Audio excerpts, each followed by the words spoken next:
Ahora invitamos a hacer uso de la palabra al secretario general de ADM, Enrique Giner. Muy buenas tardes, bienvenidos todos acá.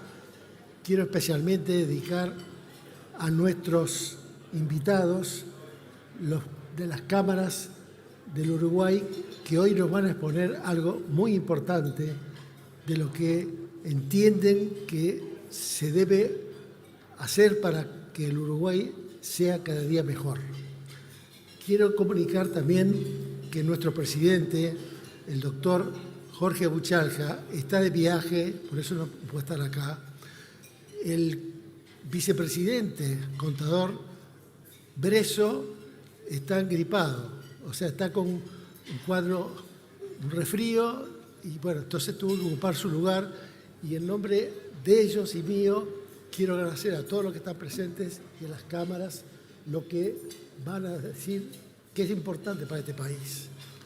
Yo creo que las palabras más importantes las van a pronunciar los representantes de las cámaras. Por lo tanto, yo los invito a ellos, que son los grandes promotores en este momento, que van a decir qué es lo que precisa el país. Así que le doy la palabra a ellos. Muchas gracias.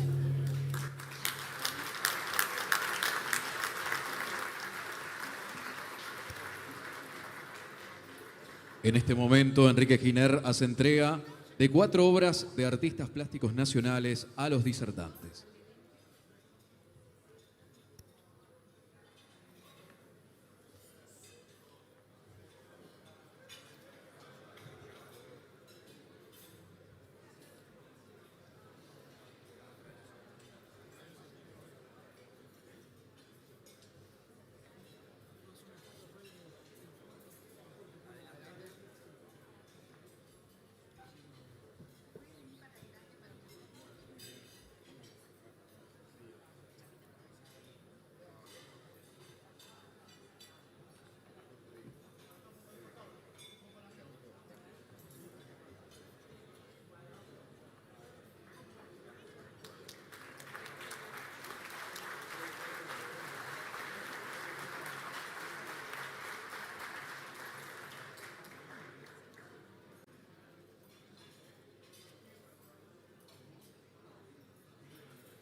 Damos inicio a las exposiciones. Ahora invitamos a hacer uso de la palabra al presidente de la Asociación Rural, Patricio Cortabarría. Adelante, ingeniero. Bueno, buen mediodía. Muchas gracias a ADM por la invitación. Las autoridades están saludadas a través del maestro de ceremonia, así que no vamos a perder el tiempo en eso. Quiero agradecer a mis compañeros de la Rural, que los miércoles es difícil agarrarlos en Montevideo, sin embargo varios vinieron a acompañarme y se agradece mucho el apoyo. Y bueno, vamos a hablar un poquito del agro, vamos a hablar un poquito de lo que es el sector, lo que implica el sector hoy para la economía del país y de algunas cosas que nos gustaría para el futuro, que en año de campaña electoral, en año electoral tenemos que trabajar y definir para el mejor desarrollo de nuestro país. La idea hoy es, ahora este primer módulo es el impacto del agronegocio en la economía uruguaya y una pequeña gráfica simplemente explicativa para ver cómo lo medimos. La Asociación Rural ha hecho un esfuerzo importante en los últimos años intentando ponerle los verdaderos números a este sector. Esto se basa principalmente en un trabajo que se hizo con la consultora Exante, se presentó en la Rural del Prado hace un par de años. Y bueno, en definitiva, para que lo entiendan, originalmente, bueno, el sector primario en sí, el agro per se, con sus principales productos, como es la carne, la soja, la celulosa y los lácteos. Eso es lo que es la parte, digamos, directa, sumado a la agroindustria. Después lo que hablamos, lo indirecto, que son tanto los insumos como los servicios que utiliza el sector, digamos, que necesita el sector. Dentro de insumos está las Amaro que está vendiendo Julio como pan caliente, así que también eso es parte de lo que queremos mostrar. De los servicios, lo que todo utiliza el sector como servicios portuarios, servicios logísticos, de transporte, bueno, servicios profesionales.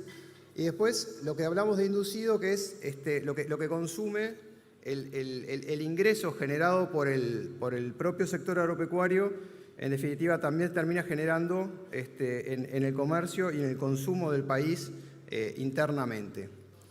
Acá, como les decía, estos son los datos de la consultora Exante. Si vamos a lo que es el porcentaje del Producto Bruto que tiene el sector, sumado lo primario, incluido la agroindustria, o sea, lo directo más lo indirecto más lo inducido, estamos hablando de casi 12.500 millones de dólares, estamos hablando de 21% del PBI. Y esto, y no es menor, que es en el interior del país, esto obviamente que esta cifra se duplica y realmente, como sabemos bien, todos los que recorremos el país, cuando el sector le va bien, cuando el agro le va bien, en el interior se nota y se nota rápidamente. Y lo mismo cuando sucede lo contrario. El impacto en el Producto Bruto en el interior del país ronda el 40%.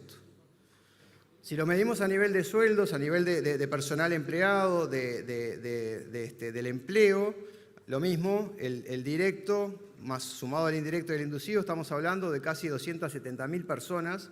En definitiva, estamos hablando de un 17% de la población empleada de nuestro país. Realmente es importante el dato. Y acá, para mostrar claramente, por ejemplo, esto es fresquito, sucedió este año pasado y en definitiva todavía estamos viviendo los efectos de esto. Uruguay tenía previsto crecer para el año 2023 un 3%, eso era lo que se proyectaba en diferentes análisis. Sin embargo, por la sequía que tuvimos, que generó obviamente que gran pérdida, ahí la ven principalmente en la agricultura de secano, con más de 1.000 millones de dólares, generando una pérdida total de más de 1.800 millones de dólares. Pero de ese 3% de previsión de crecimiento, Uruguay terminó creciendo un 0,4%. Así que esto es para mostrar claramente lo que es el impacto que tiene el sector en la economía, a nivel de PBI, a nivel de empleo y a nivel de lo que puede ser el crecimiento. En definitiva, el Uruguay necesita del sector agropecuario fuerte y sólido para poder seguir en una senda de crecimiento. ¿Cómo estamos hoy? Bueno, a nivel internacional somos tomadores de precios, somos vendedores de productos primarios y bueno, no estamos con grandes precios últimamente. Se diría que estamos con precios relativamente deprimidos en términos constantes. Solamente la soja es la que se defiende un poquito más, el resto de los productos no estamos con muy buenos valores y esto obviamente que importa y mucho para el resultado económico del negocio. El tipo de cambio, bueno, esto creo que todos lo hemos hablado, lo hemos mostrado, la Rural ha hecho hincapié en esto de manera muy fuerte, la Unión de Exportadores también, ahora también hemos escuchado a la Asociación de Promotores Privados de la Construcción también. El tipo de cambio está erosionando el resultado económico de nuestras empresas, está afectando de una manera importante el resultado del agro y de todo el sector exportador. Los costos de producción, sabemos que Uruguay está caro, realmente vemos un precio de combustible que comparado con otros países de la región y de otros de nuestros competidores, seguimos teniendo un precio alto.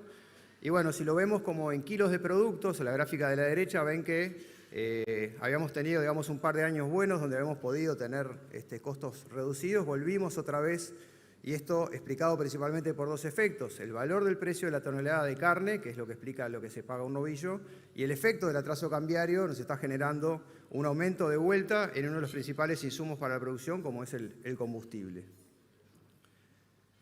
A nivel de acuerdos comerciales, Uruguay, sabemos del esfuerzo que ha hecho este gobierno, lo dijimos en el discurso del Prado, el esfuerzo enorme se ha hecho por la integración, por los acuerdos comerciales, pero sin embargo se ha podido concretar poco, han sido principalmente productos y no acuerdos, digamos, a nivel de país. Y si ven en la gráfica de arriba cómo Chile ha tenido realmente una política desde inicio del siglo XXI muy fuerte y cómo nos ha sacado realmente una ventaja importante, lo mismo que Nueva Zelanda, que es un competidor directo para muchos de nuestros productos, y bueno, entendemos que ahí Uruguay necesita seguir concentrándose en eso y lograr esos acuerdos comerciales. Acá vemos a dónde le vende Uruguay, cuáles son los mercados y cuáles de ellos tienen acuerdo. Como ven, Estados Unidos, Unión Europea y China son grandes compradores de nuestros productos y sin embargo estamos trabajando en esos lugares pagando los aranceles correspondientes. El año pasado Uruguay pagó 538 millones de dólares de aranceles de todos los productos a los diferentes destinos, simplemente para poder dimensionarlo. Es lo que nos cuesta la UDELAR, es lo que nos cuesta la educación universitaria de 200 y algo mil, más de 2.000 estudiantes, perdón, más de 20.000 estudiantes, es lo que nos cuesta solamente los aranceles que estamos pagando al resto del mundo. Para dimensionar de esto, o sea, la educación terciaria uruguaya cuesta lo mismo que nos estamos pagando de aranceles. Esta gráfica a veces es difícil de entender para algunos, pero es renta de empresas ganaderas. Es cuántas hectáreas necesito para lograr una canasta básica familiar. Y bueno, si ven el 22 y 23 está el efecto de la sequía, obviamente que con muy baja producción y un aumento de costos para poder paliar la situación del déficit hídrico. Sin embargo, este año, con una producción que seguramente va a ser bastante mayor por los efectos del clima, hemos, a través principalmente del tipo de cambio, tenido una baja en la rentabilidad de nuestras empresas que prácticamente va a ser similar a los que nos costó la sequía. O sea que ahí tenemos realmente un debe muy importante y esto erosiona el futuro del sector agropecuario. Para terminar, ver qué podemos hacer hacia adelante, qué entendemos o qué entiende la Asociación Rural, que son los temas que tenemos que estar discutiendo y que tenemos que ver cómo hacemos. Vamos a tratar 4 puntos. El primero, la infraestructura, un gran cambio en este gobierno, realmente se ve rutas nuevas, muchos puentes, hay un cambio radical en la infraestructura. Uruguay tenía un debe muy importante, el PBI agropecuario había crecido 70% en el siglo XXI, sin embargo el crecimiento de la infraestructura no había acompañado. Pero entendemos que quedan cosas por hacer. Hoy, en este momento, estamos con una crisis de exceso hídrico, estamos con todas las chacras con la soja para levantar, también el maíz, los cultivos de verano, y estamos viendo un problema importante en caminería rural. Hemos visto en los medios últimamente problemas con algunas intendencias que han salido a multar a camiones que están sacando producción. Hace más de 50 días que no para de llover, o sea que en definitiva los pulmones de abastecimiento ya se han agotado y hay que seguir trabajando. Hay que levantar esta cosecha, que es muchísimo el dinero que hay invertido y sobre todo para un sector que el año pasado tuvo el golpe económico más importante de su historia. Hoy la Rural va a estar sacando un comunicado llamando a la población, llamando al poder político, llamando a los intendentes a que dejen operar, que dejen trabajar, que es una crisis que tenemos en este momento y que tenemos que salir de ella juntos, sacar esa cosecha y después ver cómo hacemos para reacomodar esa infraestructura, que sabemos que la vamos a golpear, pero que tenemos que hacerlo, si no, este país no sale adelante. Por otro lado, queremos, esto un poco de Alejandro Rival, estuvimos charlando el otro día, lo que puede ser esta agencia de infraestructura, seguramente Alejandro va a hablar un poco más, pero vamos a integrar un comité de infraestructura con otras cámaras que entendemos que está muy bueno poder hacer las políticas de infraestructura de largo plazo, va a ser una cosa muy buena para nuestro país y el sector va a poder aportar sus necesidades con tiempo. Otra forma de crecer que tenemos, estos son números que hizo la consultora Ceres, la potencialidad que tiene el riego en nuestro país. No solamente el riego agrícola, sino que el riego también en ganadería, donde vemos que con una inversión que no es poca, no es menor, pero puede haber un aumento en el margen de 6 a 7 años de trabajo, con una inversión realmente importante, puede haber un aumento de más de un 3% de impacto directo en el Producto Bruto a través del aumento de producción tanto de cultivos como de producción de carne, y sumado a esto un aumento de 1,7% del Producto Bruto que puede estar asociado a todo lo que implica el impacto indirecto de esta nueva producción agrícola, que puede ser obviamente que más servicios, más insumos, más fletes, más transporte. Así que entendemos que esto puede ser una política importante para adelante, la tenemos que discutir. Está claro el efecto que tiene esto sobre el impacto de la economía nacional, pero necesitamos varias cosas. Pero la primera es rentabilidad en el sector. Si no hay rentabilidad para poder pagar este tipo de inversiones, nadie lo va a tomar el riesgo, nadie va a emprender este camino, y entendemos que eso lo tenemos que hacer. Estamos hablando también de las políticas ambientales. Hoy Uruguay, acá hicimos un pequeño FODA, rápido se los cuento, pero una fortaleza en nuestro sistema de producción con bienestar animal, donde cada animal pasta 2 canchas de fútbol, tiene 2 canchas de fútbol para pastar a cielo abierto. Tenemos una trazabilidad que nos da una inocuidad alimentaria comprobable. No somos un país que haya deforestado para producir carne, lo que nos da una cierta ventaja competitiva con algunos vecinos, y estamos muy cerca de la neutralidad de carbono. Hay una oportunidad para valorizar ese producto, la carne nuestra, que es una carne natural, de muy buenas características, y tenemos algunas debilidades y amenazas. Como debilidades entendemos que tenemos que trabajar más con el Poder Ejecutivo y con la academia para ver qué tipo de compromisos estamos firmando a futuro, porque en definitiva ponernos metas muy altas puede ser que complique en ciertas restricciones, pueda restringir en cierta manera la producción, y que en definitiva lo que era una oportunidad la terminemos convirtiendo en una amenaza. Seguros agrícolas, otra política que hay que discutir. Esto en la rural lo hemos visto de manera detenida, y acá hay que tomar una definición política importante. Los seguros agrícolas con empresas privadas, difícilmente, los seguros agrícolas de rendimiento, es un negocio complejo para una empresa privada, por lo tanto entendemos que si lo vamos a hacer tiene que haber un aporte del Estado. Entonces tenemos que sentarnos a discutir si realmente lo queremos hacer, queremos ver si es más importante la estabilidad de nuestro sistema agrícola y la estabilidad de nuestros productores produciendo agricultura, o nos jugamos más a esa variabilidad. Esto es algo que no tenemos una posición tomada, pero sí entendemos que hay que sentarse a hablarlo y definir qué vamos a hacer con esto hacia el futuro. Como dice acá, si se dan las condiciones, el sector responde, como ha respondido, incrementa la producción, genera un círculo virtuoso y expande a todo el resto de la economía. Como les decía, solo se necesitan condiciones que permitan al productor invertir más. Y con esto, muchas gracias por su atención y muchas gracias a ADM por la invitación.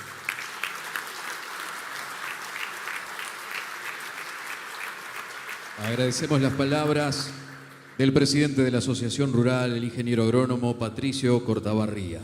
Y ahora expondrá el presidente de la Cámara de Comercio, Julio César Lestido. Estimado Enrique Giner, quiero especialmente agradecerte a ti. Te pido que le mandes un saludo a Jorge, pero también quiero agradecerle al Consejo Directivo de ADM por la oportunidad que nos da al sector privado y sobre todo a las cámaras empresariales a poder exponer nuestras ideas.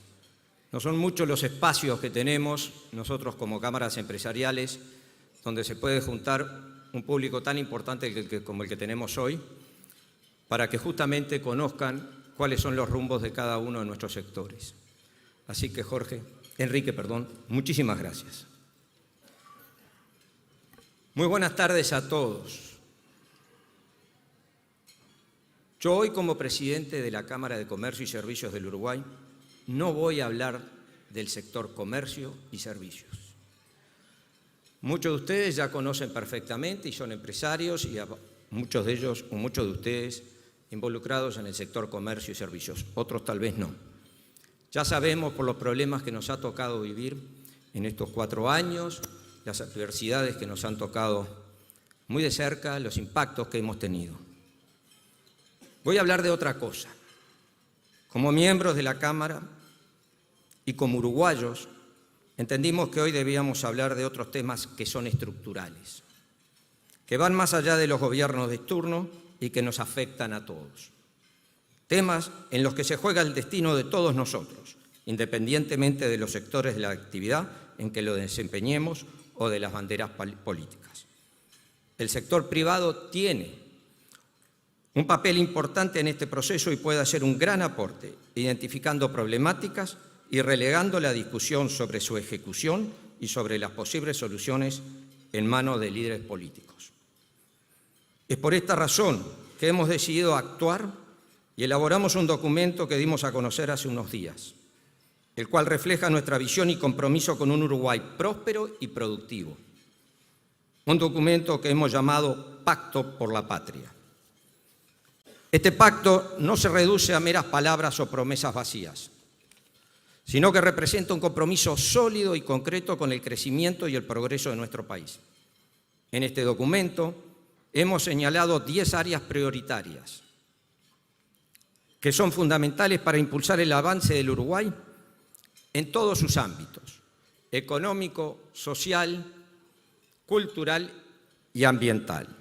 Por esta razón, hemos optado por presentar este documento a todos los partidos políticos, solicitando a los precandidatos y candidatos que lo estudien y suscriban si lo consideran oportuno. La entrega se realizó a los partidos y no a los precandidatos y candidatos directamente, ya que concebimos esto como un compromiso político que va más allá de las circunstancias electorales.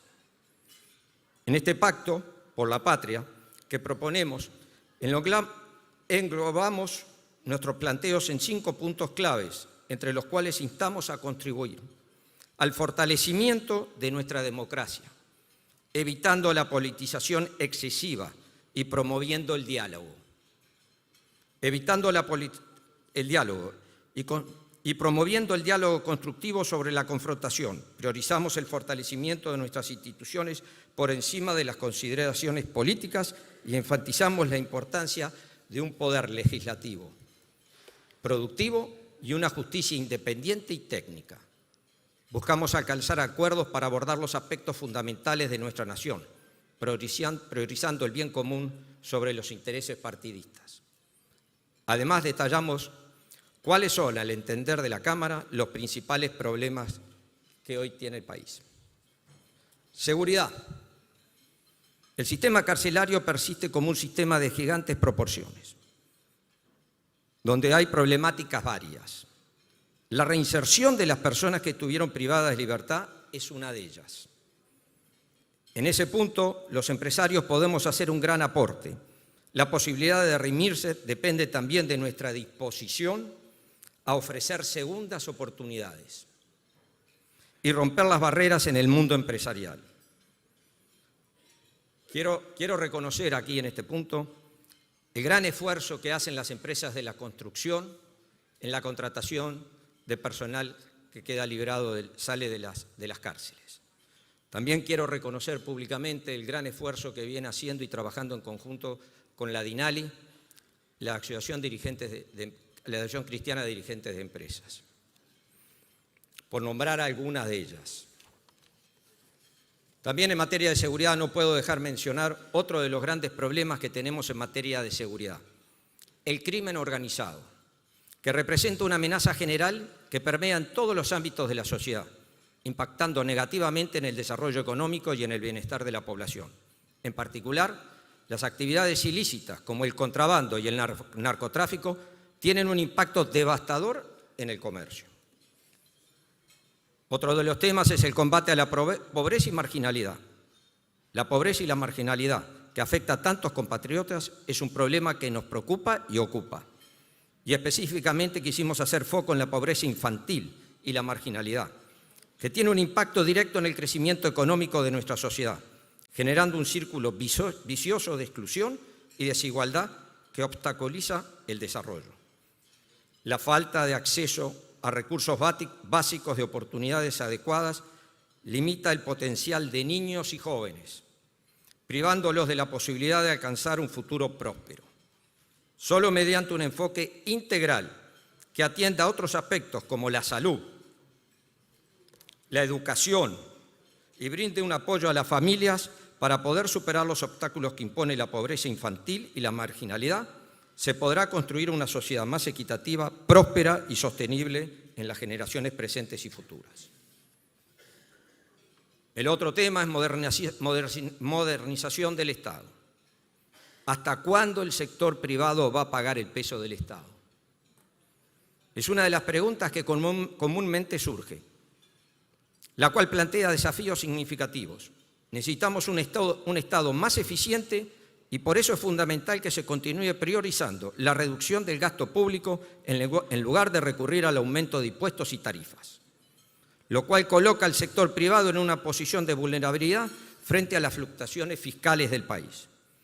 No quedan dudas que en el Uruguay se han alcanzado importantes consensos en cuanto a la importancia de mantener un control riguroso de las cuentas públicas.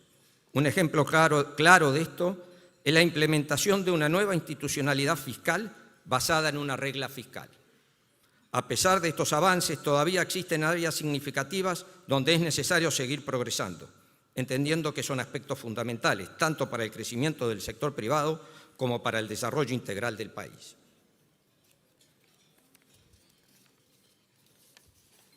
Control de la carga tributaria.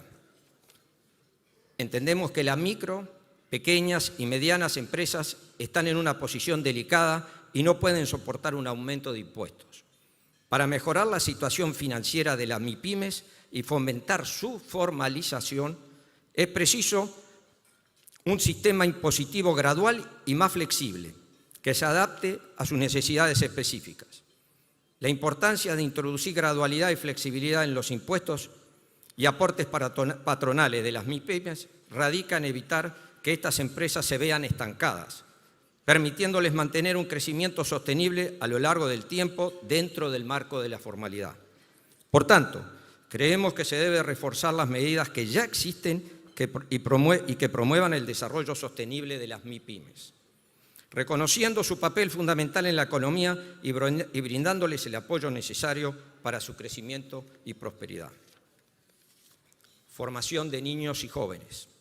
Formación de niños y jóvenes. Es importante dedicar una atención especial al futuro de nuestros jóvenes y hacer de su preparación una prioridad. En ese sentido, la formación dual surge como un elemento clave para la integración exitosa en el mercado laboral. Desde una perspectiva empresarial, esta modalidad no solo mejora el nivel de excelencia y eficiencia de nuestras empresas, sino también que contribuye a la preparación y libertad individual de los uruguayos. Realidad del trabajo. Creemos que se debe adoptar una perspectiva amplia, positiva y moderna de la realidad del empleo, sin descuidar la protección de los actores involucrados, en particular de los grupos de la población más vulnerables. Es necesario revisar la estructura actual de los consejos de salarios, buscando descentralizar y desregular el mecanismo. Esto implica modernizar ciertas normas laborales, procurando evitar limitaciones injustificadas a la libertad de trabajo. Es hora de adaptar nuestras políticas laborales a las demandas cambiantes del mercado y garantizar un entorno justo y equilibrado para empleadores y trabajadores por igual. Recientemente se ha tomado la discusión sobre la posibilidad de reducir la jornada laboral a 6 horas. Acá queremos ser bien claros. Desde la Cámara de Comercio y Servicios estamos comprometidos con el diálogo y la apertura a todas las propuestas que se presenten. Ya hemos estado discutiendo este tema con el PIT-CNT y otras cámaras y reconocemos la relevancia de la agenda actual. Pero también entendemos que esta discusión debe ir atada a la productividad. En ese sentido, es fundamental comprender que la productividad es un asunto complejo que debe ser abordado con cuidado y análisis detallado. No se trata simplemente de una cuestión sectorial, sino que varía significativamente entre empresas, incluso dentro del mismo sector y tamaño. Por lo tanto, es esencial considerar cada caso de manera individual.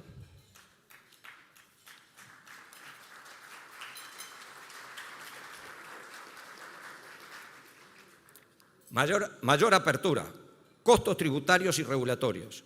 Es evidente que la estrategia de inserción basada en la región está desgastada. Por ello es crucial impulsar una mayor competencia como catalizador de nuestro desarrollo. Reconocemos los esfuerzos del Gobierno en la búsqueda de nuevos mercados y esperamos que esto se convierta en una política de Estado. Necesitamos explorar más vías que nos permitan avanzar y prosperar en un entorno global cada vez más dinámico de la mano de una mayor facilitación a las exportaciones e importaciones, reduciendo costos y tiempos, impactando positivamente no solo en las empresas, sino también en los consumidores. Creación de valor y trabajo innovador. La tecnología está transformando rápidamente el mundo de trabajo, presentando desafíos y oportunidades sin precedentes. Es crucial dirigir incentivos hacia sectores que impulsan la creación de empleos de calidad y generan un impacto significativo a nivel agregado. La innovación debe ser nuestra estrategia país, basada en una colaboración estrecha entre el sector público y el privado. Es importante reconocer que en aquellos con menor nivel de calificación enfrentan un mayor riesgo de ser afectados negativamente por los avances tecnológicos en el ámbito laboral. Por tanto, el desafío es avanzar en la educación, tanto de niños y jóvenes que serán fuerza laboral del futuro, como de los actuales trabajadores y empresarios. Brecha de género. Las mujeres uruguayas trabajan 105 días al año sin recibir una remuneración justa, en comparación con los ingresos de los hombres en el sector privado. Esta disparidad salarial refleja una profunda desigualdad de género que debemos enfrentar con determinación y acciones concretas. Es por esto que hemos desarrollado en el Departamento de Género de la Cámara distintas instancias de sensibilización, capacitación y formación para poder acompañar a las empresas en el camino de incorporar el valioso aporte de las mujeres. Y también integramos ámbitos que apoyan análisis y propuestas para continuar derribando barreras. Somos el único actor en conjunto con la Organización de Mujeres Empresarias del Uruguay, OMEU, en el Consejo Nacional de Género en representación del sector privado. Además, la Cámara de Comercio tiene la presidencia de la Convergencia de Mujeres Empresarias del Mercosur a nivel nacional y desde junio de este año a nivel del bloque, con la vocación de generar alianzas con empresarias y organizaciones de la región para promover los negocios y las buenas prácticas entre las empresas lideradas por mujeres. Cuidado del medio ambiente. El cuidado del medio ambiente. Creemos que para progresar en temas ambientales, como la conservación de los recursos naturales y la mitigación del cambio climático, y para lograr una transición exitosa hacia una economía verde, es fundamental seguir promoviendo y generando condiciones que fomenten un mayor compromiso del sector privado en el diseño e implementación de la estrategia de sostenibilidad del país. Entender el futuro es saber que la sostenibilidad empresarial es clave, a donde además del pilar económico y del social está el medioambiental. También es ver estos temas como una oportunidad para las empresas, donde la adopción de estas prácticas sostenibles conlleva una serie de beneficios que van más allá de los costos involucrados. Mejora en la eficiencia y en la productividad, accesos a nuevos mercados, preferencia por parte de los consumidores, fortalecimiento de la reputación de la marca y una mayor participación del mercado. Por último, no puedo dejar de resaltar que este año, además de ser un año electoral, es también un año donde están en juego otras decisiones muy importantes para el país. Me refiero al plebiscito de la seguridad social que impulsa el PIT-CNT. Desde la Cámara de Comercio consideramos que de prosperar esta iniciativa se afectaría de forma muy negativa al país y a su conjunto.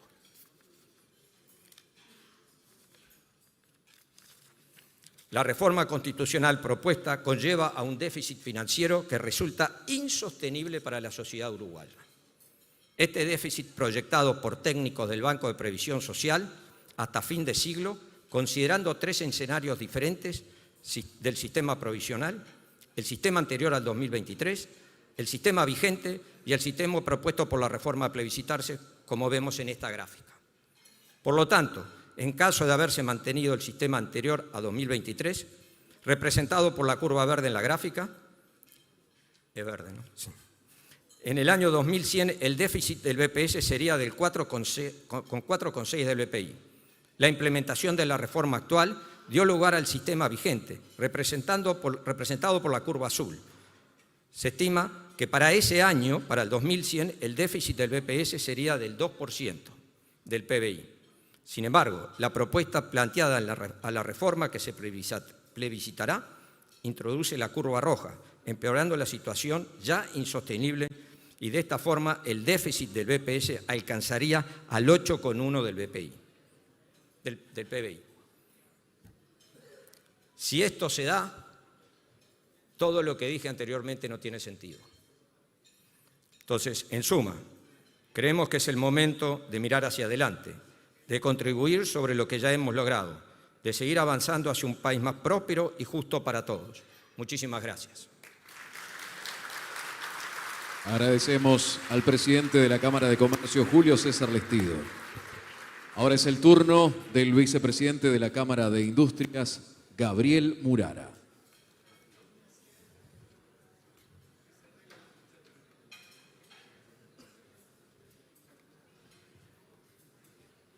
Bueno, vos estás pronto, yo no.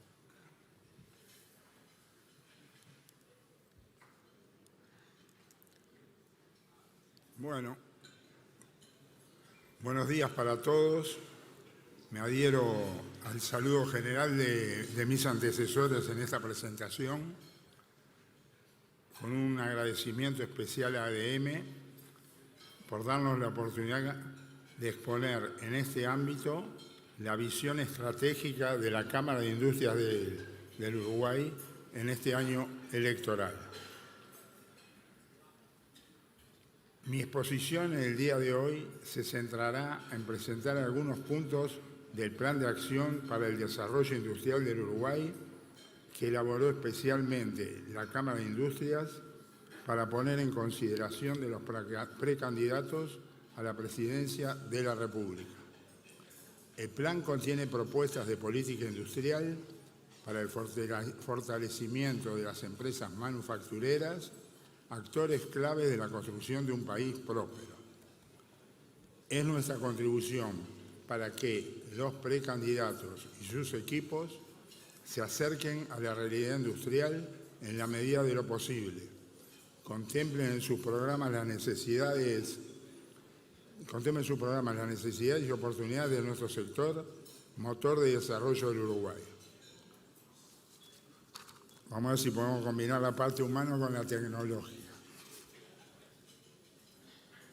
El sector manufacturero, motor de desarrollo, tiene una participación en el PIB de un 10% y del PIB empresarial de un 18%. No está de más aprovechar esta instancia para volver a resaltar la importancia que tiene la industria para el desarrollo. Es que los países más prósperos, con mayor PBI per cápita, en general son los que tienen industrias más desarrolladas y mejor posicionadas en el comercio internacional. En efecto, la industria está en los primeros lugares de la participación del PIB. En línea con darle dimensión a la industria, cabe recordar que nuestro sector produce por un valor que ronda los 17.000 millones de dólares, de los cuales 10.000 millones aproximadamente se exportan a países de todos los continentes. Considerando el empleo directo e indirecto, genera unos 266.000 puestos de trabajo, el 17% del total del personal ocupado del país. 17%. En esas cifras de empleo está la realidad de muchos compatriotas que de las más diversas características, pero que dignifican su vida a través del trabajo de nuestras fábricas. Y podemos decir con satisfacción que damos empleo a personas de las más diversas calificaciones, desde peones hasta técnicos muy especializados, a quienes hacemos el esfuerzo por calificar a diario.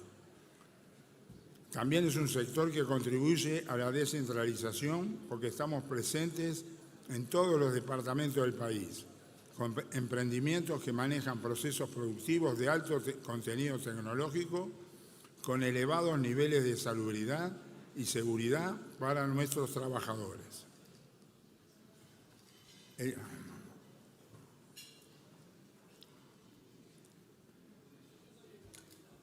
El principal foco de este plan está en mejorar la competitividad.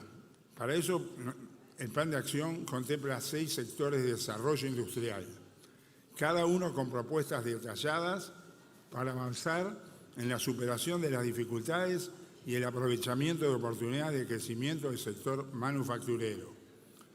En ellos están la industria competitiva, exportadora, sostenible, innovadora, emprendedora y capacitada.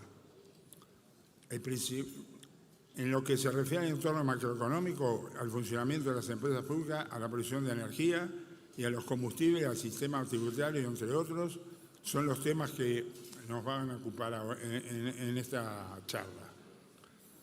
También hay propuestas específicas sectoriales referidas a compras públicas, programas de desarrollo productivo y exportador, a la innovación y el emprendedurismo, así como la relación y la vinculación de la industria con el medio ambiente.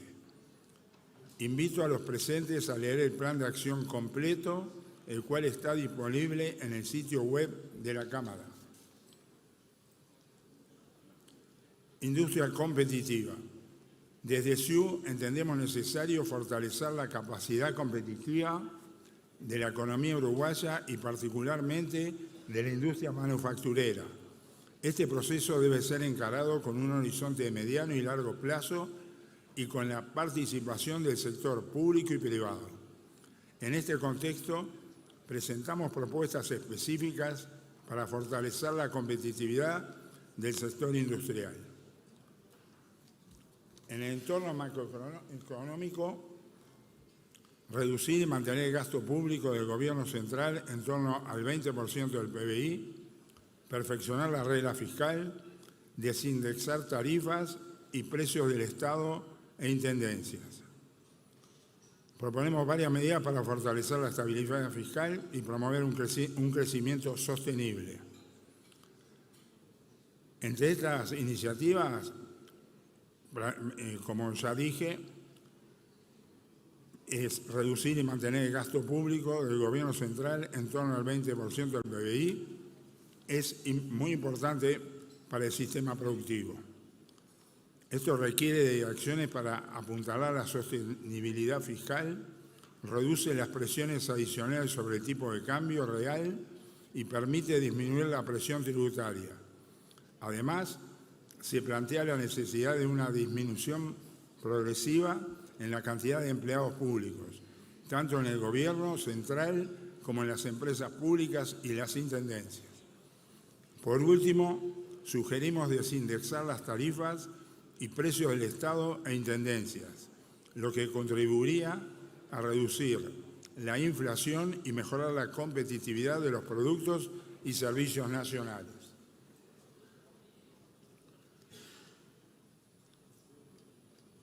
Ahí no cambió. En el empleo y relaciones laborales, respecto al empleo y relaciones laborales, elaboramos una serie de medidas destinadas a promover un ambiente laboral que garantice el funcionamiento de las empresas. Primero, proponemos establecer la negociación tripartita exclusivamente para acordar el salario mínimo por rama de actividad. Además, presentamos como iniciativa el establecer mínimos diferenciales por tamaño de empresa y zona geográfica, reconociendo las distintas realidades laborales que existen en el país. La negociación salarial actual perjudica a las micro, pequeñas y medianas empresas, tanto de Montevideo como del interior, ya que están obligadas a pagar salarios mínimos superiores a sus niveles de productividad. Dado que actualmente la flexibilidad en la determinación de salarios es nula, para mejorar el proceso de negociación salarial, planteamos impulsar la negociación de aumentos salariales sobre los mínimos, liberando los aumentos de los sobrelaudos a la negociación por empresa. En este sentido, proponemos la negociación bipartita para empresas grandes, más de 99 empleados, donde se negocien aumentos generales de salario y beneficios. Y para las pymes, menos de 99 empleados, planteamos la opción de adhesión al acordado en negociación bipartita, o alternativamente negociación de su propio acuerdo, por empresa o por grupo de empresas. Creemos que es fundamental implementar procedimientos de prevención de conflictos, con sanciones por incumplimiento de los mismos, así como un protocolo de desocupaciones en forma inmediata. También considerando que ha sido casi inexistente la posibilidad de que las empresas con problemas se descuelguen, planteamos establecer protocolizaciones de cláusulas de salida transparentes y automáticas. Es esencial modernizar la normativa laboral para adaptarla a la dinámica del mercado actual y el avance tecnológico, como automatización de procesos productivos e inteligencia artificial. En las compras públicas es habitual que los países desarrollen políticas activas de compras públicas para fomentar actividades de alto contenido tecnológico, así como la provisión de bienes y servicios de las pymes y MIPYMES con el objetivo de generar empleos de mejor calidad. Es por ello que proponemos un fortalecimiento del instrumento de compras públicas a través de varias medidas. Aumentar el margen de preferencia atendiendo a los porcentajes superiores que rigen en países de la región. Alinear la contratación estatal con las innovaciones respaldadas por entidades como la ANI, el BROU, ANDE y el Fondo Industrial del Ministerio del MIEM, ofreciendo mejores preferencias para la adquisición de bienes y servicios que incorporen estas innovaciones. Además, proponemos no utilizar mecanismos de excepción previstos en el TOCAF, salvo por reales razones de fuerza mayor. Implementar pliegos no discriminatorios para la industria nacional y mecanismos de vigilancia de las compras públicas. En el rubro de industria exportadora, potenciar el crecimiento de la industria nacional requiere necesariamente que las empresas exporten. El aumento de sus capacidades competitivas de la mano de la innovación en productos y procesos debe ir acompañada de una ampliación del mercado que posibilite rentabilizar las inversiones en tecnología y conocimientos requeridas. Las posibilidades de exportar para la industria nacional guardan estrecha relación con las condiciones de acceso a los mercados externos en el país, que el país sea capaz de negociar. Así como el desarrollo de un nivel de competitividad adecuado y la construcción de una oferta de productos exportables por parte de las empresas. En la inserción internacional hay que persistir, como lo ha hecho este gobierno, en negociar con terceros países o bloques comerciales en conjunto con el Mercosur o individualmente si lo anterior no fuera posible. Reconocemos la importancia de mantenernos en el Mercosur. Varios sectores industriales que son relevantes en términos de empleo carecen de ventajas competitivas para expandirse hacia mercados fuera de nuestra región.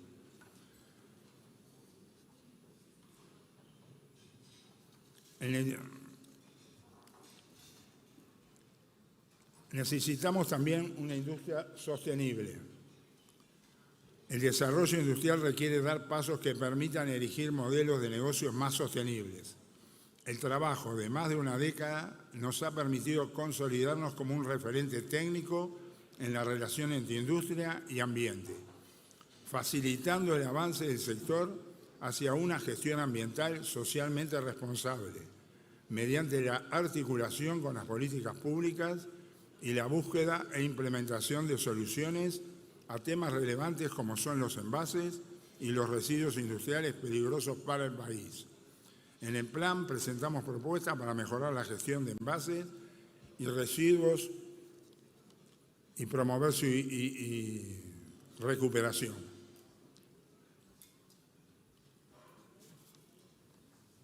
El sector empresarial está comprometido con la recuperación y valorización de envases mediante el diseño y puesta en marcha del Plan Valley. En este marco, A pesar de los esfuerzos que se están realizando, los objetivos de recuperación de envases establecidos por resolución ministerial en 2021 no son alcanzables debido a los cambios estructurales necesarios para poder implementar el plan. Entendemos que es recomendable revisar las metas de recuperación establecidas, considerando las capacidades del país para llevar adelante el Plan Vale. Asimismo, planteamos establecer exoneraciones impositivas que favorezcan la implementación del plan, de forma de aumentar la recuperación de envases y acelerar el cumplimiento de los objetivos establecidos. También sería oportuno fortalecer el marco regulatorio vigente en materia de fiscalización, control y penalidades para aquellas empresas que incumplan con el Plan Vale, ya sea por no adherirse al mismo o por subdeclarar los materiales vertidos, con el objetivo de evitar la competencia desleal. En la parte de residuos industriales, en el 2015 construimos la primera planta de disposición final de residuos industriales peligrosos para uso colectivo del país, abierta a todas las empresas que requieran este servicio. El sitio brinda solución al sector industrial nacional, público y privado. De esta forma, se asegura el cumplimiento de la normativa nacional y reduce los efectos ambientales de los mismos, mediante su adecuado almacenamiento y tratamiento. Además, entendemos que se requiere intensificar los controles que realiza DINASEA del Ministerio de Ambiente para que se reduzcan los pasivos ambientales vinculados a residuos sólidos industriales y se traten adecuadamente en el sitio de disposición final. También proponemos desplegar nuevos instrumentos que permitan mejorar los costos de disposición en el sitio de disposición final sin afectar los estándares de calidad, por ejemplo, mediante la deducción incremental del IRAE. El sitio que maneja la Cámara de Industria, con el control de la DINASEA, cuenta con un laboratorio del LATU que controla diariamente los residuos que ahí ingresan, dando certeza a lo que estamos haciendo. Y una cosa que llama la atención, que otros sitios de residuos y que van en residuos industriales no cuenten con un laboratorio de este tipo, lo que daría certeza si queremos trabajar en el tema ambiental. De esta forma, desde SIU reafirmamos nuestro compromiso con la industria del país, aportando propuestas y realizando acciones en pro del presente de todos y por el bienestar de las futuras generaciones. Somos motor de desarrollo y consideramos que no hay mejor política social que tener un trabajo digno y la industria lo ofrece. Muchas gracias.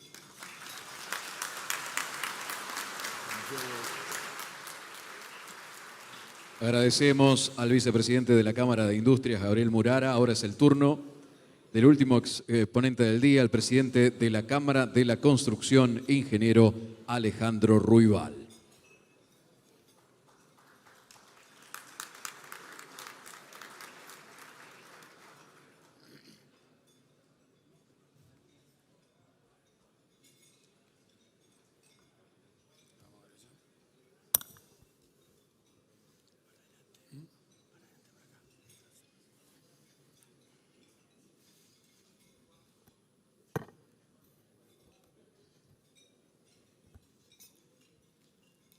Señor Ministro, don Enrique Giner, colegas de otras cámaras, amigos, muy buenos días.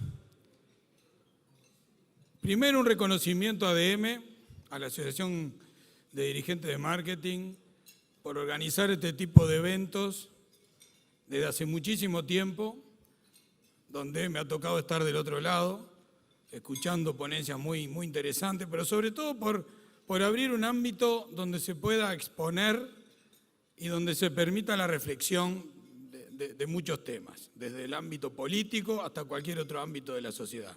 Muchísimas gracias a ADM por permitir esto.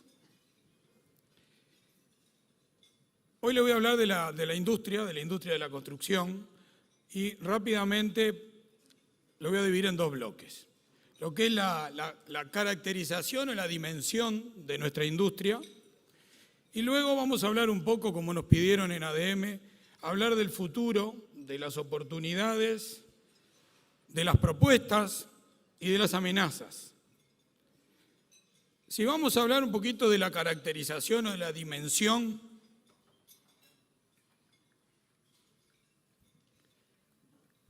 primero, como hizo Patricio, voy a hacer algo del estilo de él, es decir, vamos a ponerle números, un poquito de números a la industria. No mucho, pero un poco de número para situar de qué estamos hablando. La industria más o menos pesa un 10% del Producto Bruto, la mitad del sector de Patricio. Pero tiene una característica muy particular, que es un encadenamiento muy fuerte, un arrastre muy fuerte. Y eso lo vemos permanentemente cuando vemos cualquier obra que se desarrolla en el interior del país.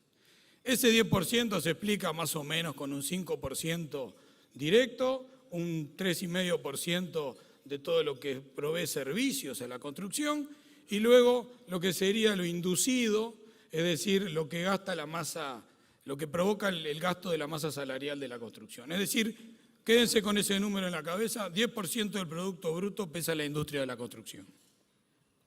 El otro número importante cuando uno quiere hablar de una industria, y hoy estamos hablando cámaras empresariales, estamos hablando de distintas industrias, es saber cuánto empleo genera, cómo mueve la masa del trabajo, dónde pesa, cómo se pondera. La construcción anda alrededor de los 250.000 empleos, y les voy a explicar por qué. La base de la pirámide obviamente son la actividad en las obras, la actividad pura y dura, que, como ustedes saben, la construcción tiene una ley, la 14.411. Hoy en día estamos del orden de los 56.000, promedio año 23, trabajadores cotizantes en el BPS. Eso genera asociado directamente en las obras otra cantidad de trabajadores administrativos, profesionales, contrapropistas, y también hay que decirlo, cierta informalidad en la industria que la hay, que en la suma de los dos estamos hablando de 130.000 trabajadores en forma directa. Pero si a eso le agregamos todo el trabajo indirecto que genera la construcción, la logística, los subcontratos, el transporte, estamos hablando de unos 70.000 puestos más. Y si a esto le agregamos lo que yo decía hoy del efecto inducido, así como lo valoré en la cifra del 10%, lo valoro en cuanto al empleo, estamos hablando de casi 50.000 puestos más de lo que provoca el efecto inducido de lo que gastan los obreros de la construcción en una primera vuelta. Y basta ver cuando una obra se instala en el interior del país, en cualquier pueblo, cómo se mueve inmediatamente el comercio, la estación de servicio y los servicios inmediatamente que aparecen los obreros de la construcción. Es decir, 10% del Producto Bruto, 250.000 trabajadores, 16% de la población ocupada en Uruguay, la población activa ocupada. Ese encadenamiento que yo les hablaba se puede mirar desde lo que es una perspectiva de clúster. ¿Qué quiere decir una perspectiva de clúster? Es decir, un clúster es todo lo que se asocia a determinada, en este caso, clúster de empresa. Puede haber otro tipo de clúster, pero clúster de empresa, todo lo que se asocia alrededor de las empresas constructoras. Entonces, si ponemos las empresas constructoras en el centro, vamos a ver hacia atrás y hacia adelante quiénes son los que encadenan con esta industria. ¿Cómo son los encadenamientos de la industria?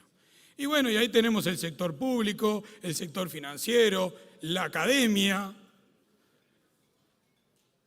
Tenemos contactos comerciales locales, contactos comerciales internacionales, otros clústeres.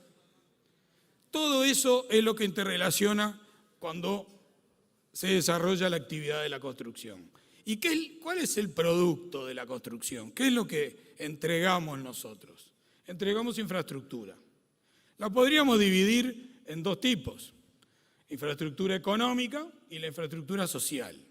Infraestructura económica, y para no quedarnos con las dos o tres conocidas, pero sin lugar a duda, la vialidad, lo ferroviario, los puertos, los aeropuertos, las líneas de alta tensión, la energía, las telecomunicaciones, el agua y el saneamiento. Infraestructura social, las viviendas, hospitales, escuelas, cárceles, todo lo que sea recreativo. Es decir, esa es, y déjenme usar un concepto de los ingenieros informáticos, lo que se llama la capa física, el hardware. Nosotros construimos el hardware. Arriba de eso viene el software, que lo generan otras industrias. Y ahí es donde se desarrolla la economía. Y nosotros somos los que tenemos que hacer el hardware. Somos los que construimos la capa física. Hoy en día, antes de pasar a hablarles del futuro, las oportunidades, propuestas y amenazas, rápidamente les quiero dar un pantallazo de cómo se encuentra la industria, una foto. Y no voy a hablar en términos de rentabilidad, voy a hablar en términos de actividad, que es lo que importa mucho en la sociedad. La construcción está en un buen nivel de actividad. Estamos hablando, hoy les mostré, 56.000 empleos en forma directa de la Ley 14411. Y esto, desde que tuvimos la pandemia, porque ya nos olvidamos que tuvimos una pandemia, ¿no? La construcción fue uno de los motores que a los 15 días de la pandemia pudimos hacer un acuerdo con el sindicato, con el Zunca, que hay que reconocer la actitud que tuvo el Zunca, y en 15 días todas las obras del país, y Mario lo tiene bien claro, arrancaron a trabajar. Y a partir de ahí la construcción no paró de crecer y paró de tener un muy buen nivel de actividad, y eso hay que reconocerlo. Por supuesto, de la mano de inversiones privadas muy importantes, ¿no? Como por ejemplo la planta UPM, hay que decirlo, y todas las obras asociadas a ese emprendimiento. Pero ya pasó la planta UPM y la actividad no terminó de caer. Entonces, ¿qué es lo que está pasando? La actividad tiene otros motores o palancas, llamámosle así, dentro de la propia industria, como son hoy en día dos muy importantes, que son la construcción de vivienda al impulso de la ley de exoneraciones impositivas, de la ley de vivienda promovida. Y hay que reconocerlo. Hay un montón de actividad asociada a esa herramienta. Y ahí están los desarrolladores inmobiliarios arriesgando y yendo para adelante, invirtiendo y sacando esa parte importante, que es una parte que da mucho empleo. Y más allá de los problemas puntuales, como pasó ahora con este emprendimiento fallido, siempre ha habido negocios fallidos. No hay que panicar, no hay que entrar en miedo.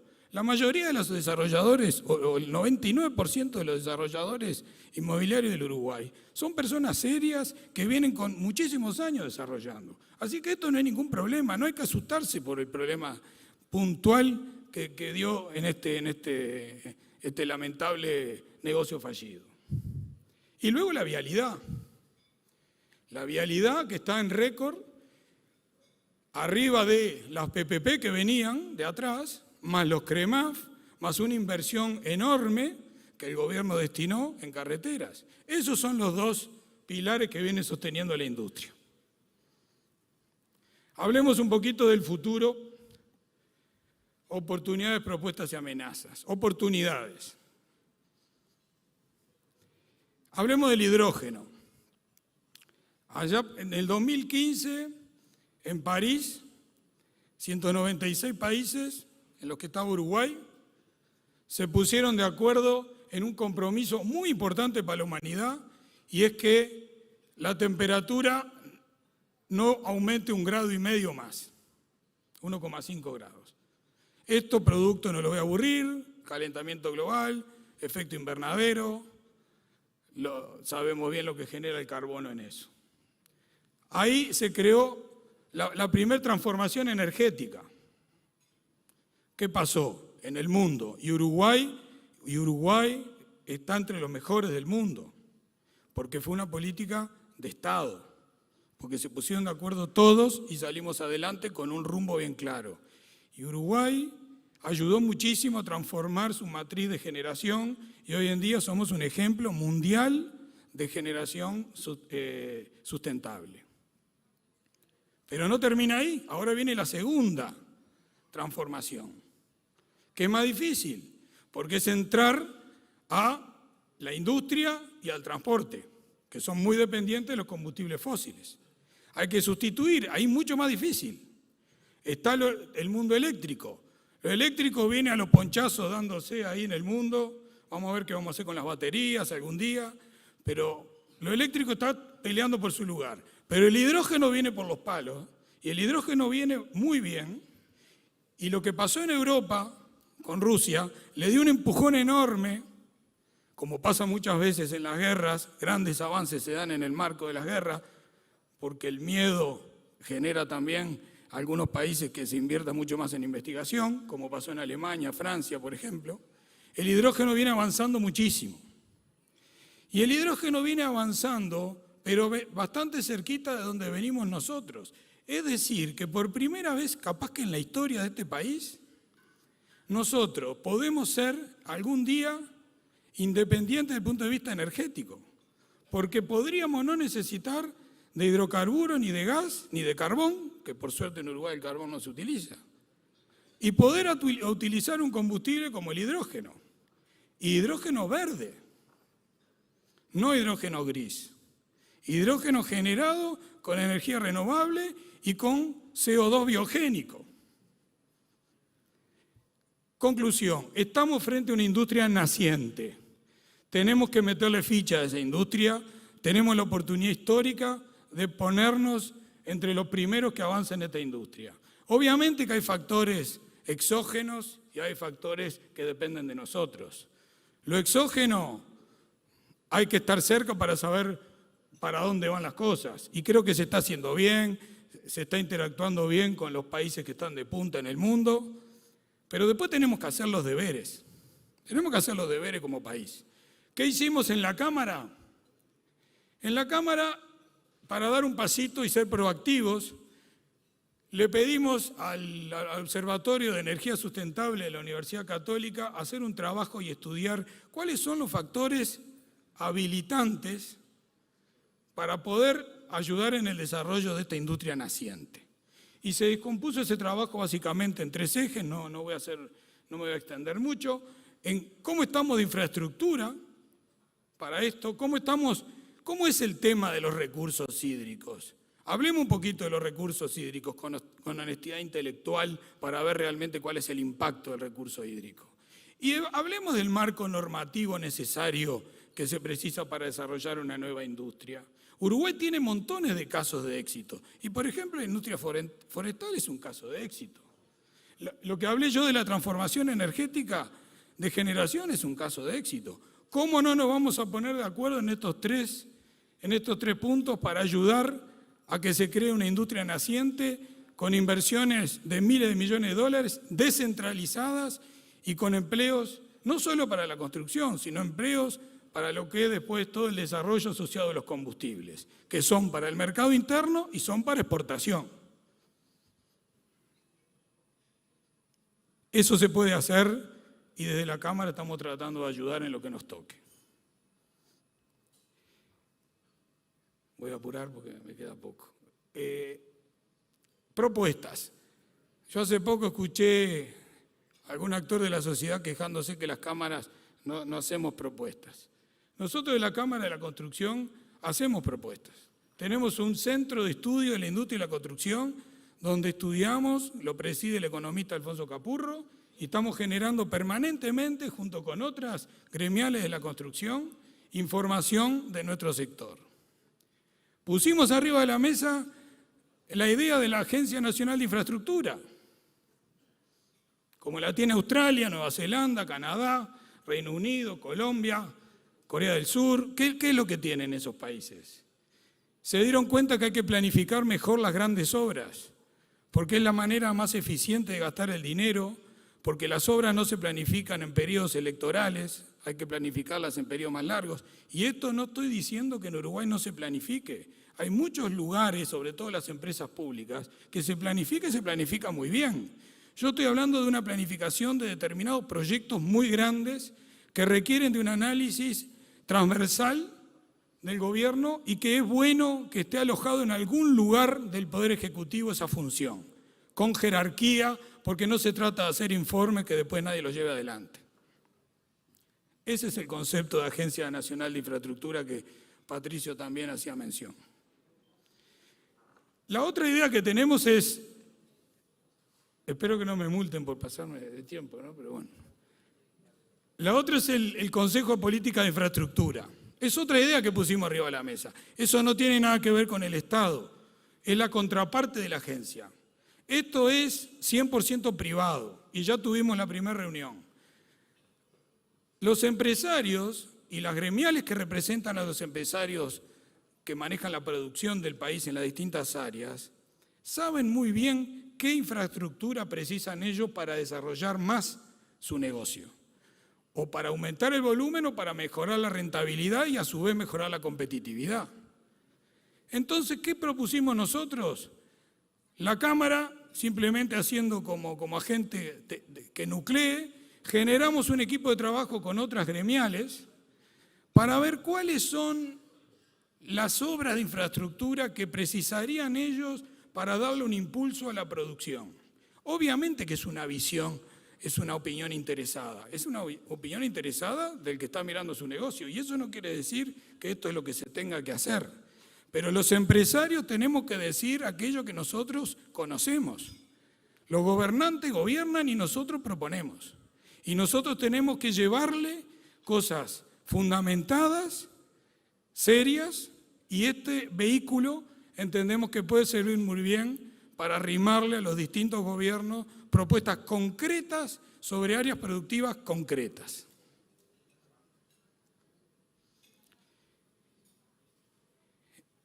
Y hoy les hablaba de amenazas porque hay que decir las cosas buenas y las cosas que nos preocupan. En la Cámara hemos discutido mucho sobre el tema del plebiscito de la seguridad social. Tenemos posición, entendemos que es algo muy delicado. Y en lugar de, yo no les voy a hablar a ustedes si jubilarse a los 60 años es una locura y si es confiscación, eliminar nuestros ahorros es confiscación. Eso no voy a entrar en esa discusión. Quiero entrar por lo alto en este tema, hablando de lo que conocemos más en nuestra industria, que es cómo le pegaría la eliminación de las AFAPs a la industria de la construcción. Y lo voy a llevar a un razonamiento muy sencillo. ¿Cuántos puestos de empleo, cuántos trabajadores se van a quedar sin trabajo si nosotros eliminamos las AFAPs? Además de que vamos a destruir el mercado de valores, ¿no? En los últimos 10 años, el mercado de valores manejó 5.500 millones de dólares. La mitad de eso fueron para obras de construcción e infraestructura, la mitad. Un razonamiento lineal y muy básico nos da que eso, en los proyectos que invirtieron las AFAPs, solamente por la componente que invirtieron las AFAPs, estamos hablando de 3.600 empleos directos por año, solo por esa parte. Si a eso le agregamos la inversión que agregó la empresa, más la inversión que agregaron los multilaterales que acompañan estos proyectos, estamos hablando del doble de eso. Es decir, 10-15% de los empleos de la construcción no estarían porque se eliminarían todos esos proyectos que ven ahí en vialidad, en vivienda, en ferrocarril, en energía, en escuelas, en centros educativos en el interior del país que se construyeron con la reinversión de las AFAPs. Y no nos olvidemos que el 50% es de República AFAP, además. En definitiva, y si volvemos a la lógica de los 250.000 empleos y vemos y nos damos cuenta que esto le pega al eslabón más duro que es la generación del empleo directo, esto le pega entre 25.000 y 30.000 puestos de trabajo que se caen instantáneamente si eliminamos la participación de las AFAPs en los financiamientos de los proyectos. Porque entre otros motivos, son las AFAPs quienes invierten en pesos, en unidades indexadas, y ese financiamiento no lo obtenemos si no tenemos ese tipo de actores. Entonces, discutir todo lo que se quiera, con responsabilidad sobre lo que uno está generando cuando plantea este tipo de cosas. Estamos dispuestos a llevar esta discusión a cualquier ámbito, a explicarlo. Entendemos que con esto no se puede jugar, están en juego muchísimos puestos de trabajo de uruguayos y la estabilidad económica del país. Muchas gracias.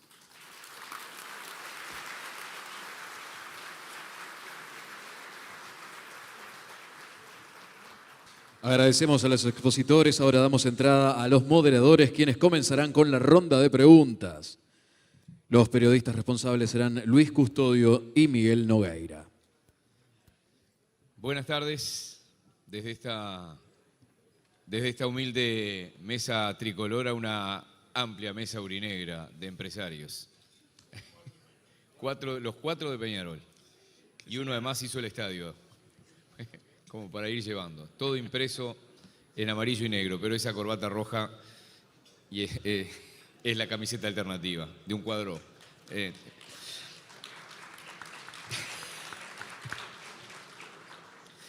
Tenemos 4 o 5 preguntas que vienen del público. La primera la voy a formular yo y es la misma para los 4. Les pido responder brevemente porque los conozco a todos y me van a decir tenemos hasta las 5 de la tarde. Entonces, la pregunta es, más allá de que el próximo presidente de la República pueda ser el doctor Delgado, o pueda ser Orsi o Cose, por ahí irían los tantos, ¿cuál es la expectativa de cada uno de ustedes o la expectativa y la preocupación más importante de cara a un nuevo gobierno? Y comienzo por Patricio Cortabarría. Bueno, gracias Miguel. No es fácil la pregunta, pero un poco la exposición estuvo. 3 o 4 cosas básicas que tenemos que trabajar. No podemos seguir pretendiendo crecer cuando estamos con ciertas políticas macroeconómicas que no le están haciendo bien a uno de los principales sectores de la economía. Y bueno, y después algunas de las otras políticas que nos referimos ahí para ir afinando, pero por ahí yo diría que es lo más grande para ser breve y conciso con la respuesta. Julio. Hola. Miguel, la pregunta tuya la respondemos con el Pacto por la Patria. Fue lo que nosotros le presentamos a los partidos políticos, ese es el pensamiento de la Cámara y a eso nos remitimos. Seguimos. Gabriel.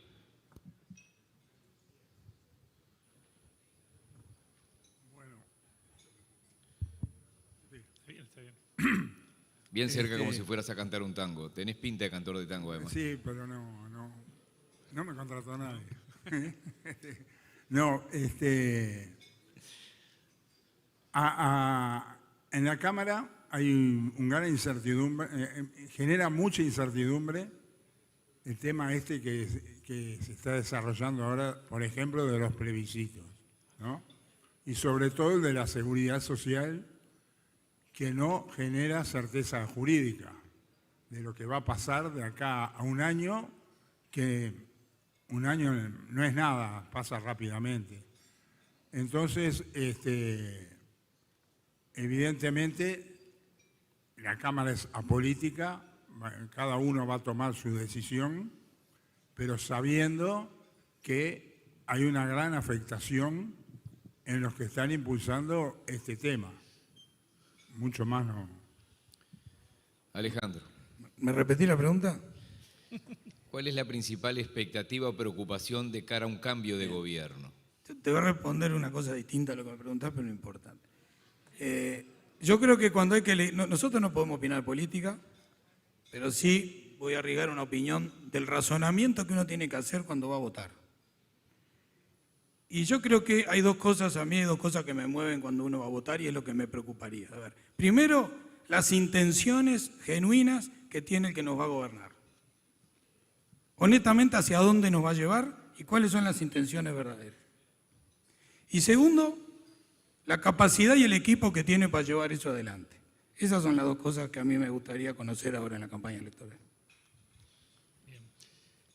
Julio Elestido recién nos remitió al Acta por la Patria en cuanto a la pregunta que le hacía Miguel. Precisamente tengo una pregunta acá, Julio, que hizo un participante acerca de cuál fue la receptividad que tuvo cada partido político, cada candidatura, que luego su partido le dio curso a la propuesta que ustedes hicieron. Gracias, Luis, por la pregunta. Hasta el día de hoy, para nosotros es un gusto decirles que nos han confirmado que van a firmar el documento el doctor Álvaro Delgado, la economista Laura Raffo y el senador Gandini. También tuvimos ayer la grata llamada del señor presidente del Partido Nacional, Pablo Iturralde, que dijo que lo había tratado en el directorio y que también estarían dispuestos a firmarlo. Y quiero decirles que del Partido Colorado me llamó el ingeniero Gurméndez, quien se manifestó proclive a firmar el documento. Bien, esta pregunta llega de la sala, es un poco larga, pero lo voy a respetar a quien escribió. Dice: el valor del dólar siempre es preocupante, en especial en el sector empresarial y en aquellos donde influyen sus transacciones y sus predicciones. El Banco Central en su política monetaria priorizó con éxito la baja de la inflación, pero a mi juicio, dice quien escribe esto, no le dio la misma importancia al valor del dólar. Reconoce el Banco Central un atraso cambiario o desalineamiento cambiario, como dicen, como lo llaman, de aproximadamente un 15%. Pregunta al panel: ¿cuál es la opinión de ustedes al respecto y se entienden que el Banco Central debería intervenir, ya sea bajando aún más la tasa de interés o adquiriendo o comprando dólares para lograr un cierto equilibrio del tipo de cambio, tal como lo reclaman exportadores, sector agropecuario y todos quienes de una u otra forma de la economía está ligada al dólar? Cualquiera puede. Patricio Cortabarría, presidente de la ADE. Bueno, nosotros nos mostramos, en el discurso del Prado lo dijimos claramente, contrarios a la intervención, y lo volvimos a decir en la Expo Melilla, que nos acompañaste, que entendemos que el déficit fiscal es el gran parte del problema. Entendemos que 2.500 millones de dólares que no generamos, pero que sí gastamos como uruguayos en exceso, son dólares que entran a la economía, se pasan a pesos y con eso se paga gran parte de la estructura del país. Y eso es lo que está generando una caída importantísima de tipo de cambio. O sea que a futuro, para lograr ese equilibrio entre inflación y valor del dólar para el sector, todo el sector exportador, entendemos que el camino es equilibrios fiscales que no hagan este juego, digamos, de entrada de dólares que nos terminan cinchando mucho el dólar para abajo y nos termina afectando la capacidad de reinversión en el negocio. No sé si alguien más quiere contestar esta pregunta porque es para todos. Gabriel Murara. Desde la Cámara pensamos, similar a lo que acaba de manifestar Patricio, hay que corregir el déficit fiscal, que hoy El atraso cambiario hablamos, ¿no? El atraso cambiario. Bueno, ¿O el déficit fiscal también? No. El déficit fiscal te puede mejorar el valor real del dólar. Perfecto. Entonces, es donde hay que atacar de la punta. Hoy creo que el déficit está cerca de los 3.000 millones de dólares. Y como decía Patricio, se usan para pagar jubilaciones, sueldos, se transforman en pesos. Tenemos una base de alta regulación monetaria muy alta, con tasas además totalmente fuera de lugar frente a la inflación que tenemos en pesos, pero sí tenemos una gran inflación en dólares. Y si el Banco Central, como reconoce ya hace tiempo, tenemos un atraso del 15%, el cual nosotros estimamos que es un poco más, lo tendría que corregir rápidamente, porque hoy están en juego muchos empleos con este tema también. Acá tengo dos preguntas que van en la misma dirección. Una de ellas era enfocada concretamente en la Cámara de Comercio, cuando hacía referencia a los incentivos para las empresas con beneficios medioambientales, pero después llegó una pregunta en términos generales que va más o menos en la misma dirección. ¿Cómo bajar los costos del Estado y al mismo tiempo reclamar beneficios para las empresas? Como la primera fue para la Cámara de Comercio, propongo que arranque Julio.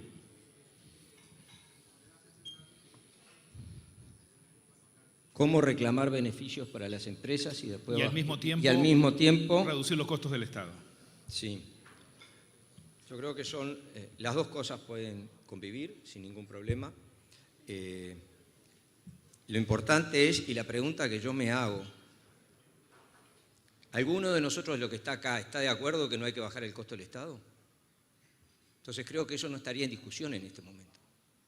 Tenemos que buscar cuáles son los incentivos que debemos dar.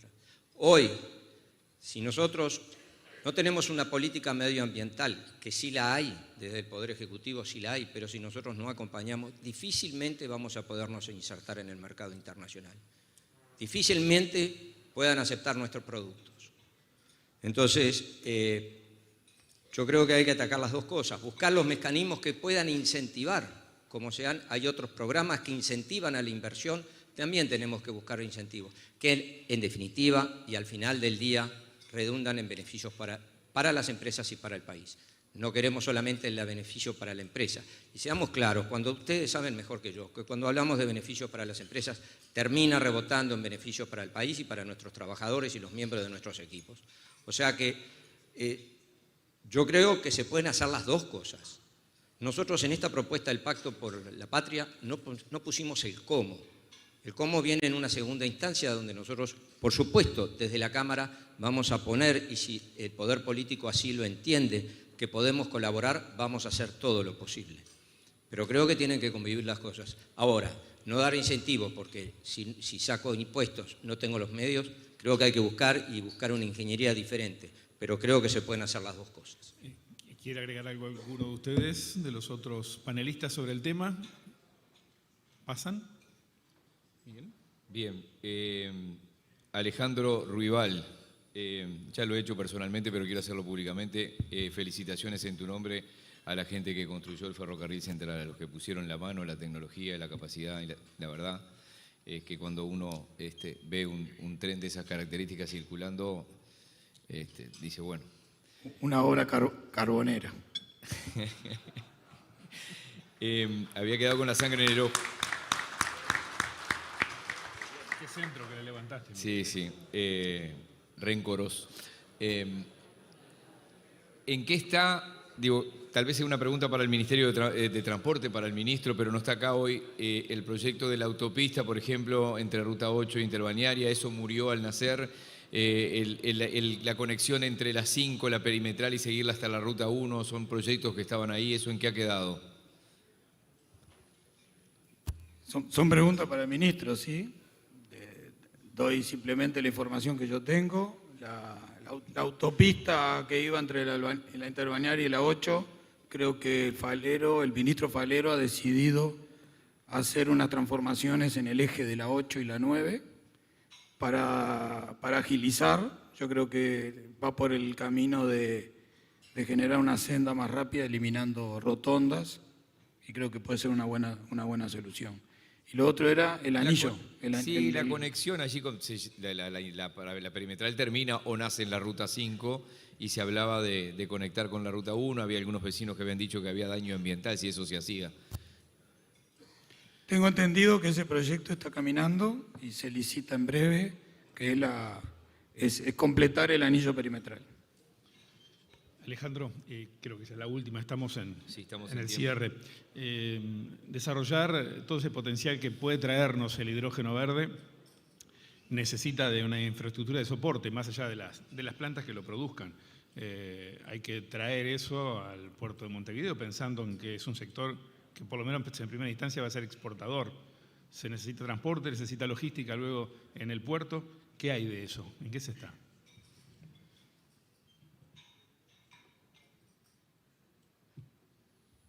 Yo hoy les comentaba del trabajo que le encomendamos a la Universidad Católica, y eran 3 ejes: infraestructura, recurso hídrico y normativa. En cuanto a infraestructura, los proyectos que están en el horizonte y que se podrían decir podrían estar culminados para el 2030, uno por la zona de Paysandú, otro por la zona un poco más hacia el norte, están pensando, y yo creo que perfectamente se puede sacar el producto, la producción, por carreteras o por el río Uruguay o por el ferrocarril, que hoy en día llega al puerto de Montevideo. No solo llega a la terminal de UPM, sino que llega a los muelles públicos. Es decir, que hoy en día la infraestructura, con algún ajuste, daría perfectamente para mover los volúmenes que estamos hablando de 1 millón de toneladas del proyecto de Paysandú, más o menos, cuando uno piensa que UPM mueve 2 millones de toneladas y que la vía tiene capacidad para 4 millones de toneladas, ese no debería ser un problema ahora en el corto plazo, en el mediano plazo. En el largo plazo, si esta industria naciente logramos que realmente tome fuerza, bienvenido todos esos problemas de desafío de infraestructura, porque vamos a tener mucho trabajo las constructoras y son cosas que hacen al desarrollo de los países. Bien, sí, antes de despedirlos y también a ustedes, quiero decirles en nombre de la Asociación de Dirigentes de Marketing en la mesa, y estoy mirando a Julio César Lestido, hay habitués permanentes a estos almuerzos o desayunos. El miércoles que viene va a estar con nosotros Jorge Gandini y se vienen de cara a las internas, entre otros, la precandidata Carolina Cose, el precandidato Yamandu Orsi, el precandidato Álvaro Delgado. O sea que están todos invitados, en este caso son todos desayunos de trabajo. En nombre de la Asociación de Dirigentes de Marketing, como decía Enrique Giner, el presidente de ADM está de viaje. Les quiero agradecer a todos los que han estado acá, al ministro de Trabajo y Seguridad Social, Mario Aristi, y a todos ustedes. Muchas gracias. Gracias.